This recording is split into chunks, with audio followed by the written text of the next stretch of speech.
After all the long wait, a vaccine against COVID-19 has finally been developed. But let's imagine for a second. It is not a vaccine that is newly developed, rather the already existing painkiller paracetamol has been discovered to cure COVID-19.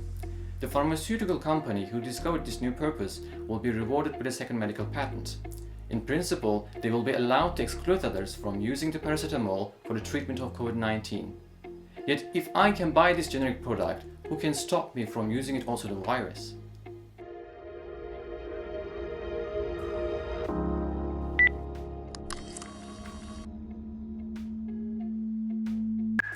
Hello, my name is Sezai Yilmaz. In this research vlog, I would like to present the topic of my bachelor thesis, which is about the problematic aspects of second medical patents. I will particularly be addressing the practical difficulties in enforcing second medical patents. When a patent term of 20 years is expired, drugs can be manufactured by other pharmaceutical companies. These products that are called generics are more widely available over patented products. However, the problem arises when a new purpose of a generic product is discovered and patented. Second medical patents are purpose-limited patents. That means they protect only the new purpose of an existing drug. So basically, generic paracetamol can be used for headache, but not for the virus. The tricky point is, I go to a doctor with an illness that is treated by the new patent. The doctor prescribes a drug. The prescription does not mention the illness, but only the active ingredient.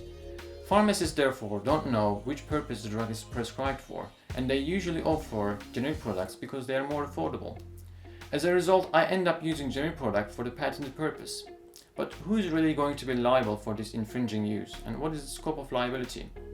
In several European court decisions, the predominant approach is one that holds generic companies liable for their acts on omission. The generic products are, for instance, required to exclude the new patented purpose from its summary of product characteristics and product information leaflet. They are required to ensure that the package of their drug, together with its appearance, avoids making any confusion.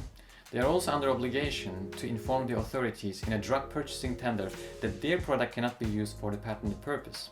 Therefore, generic companies will not be held liable if they can prove that they have done everything to prevent the infringing use, even though many generic products still end up used for the patented purpose.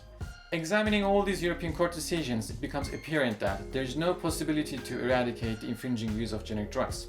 What the courts of member states do is that they burden generic companies with numbers of duties.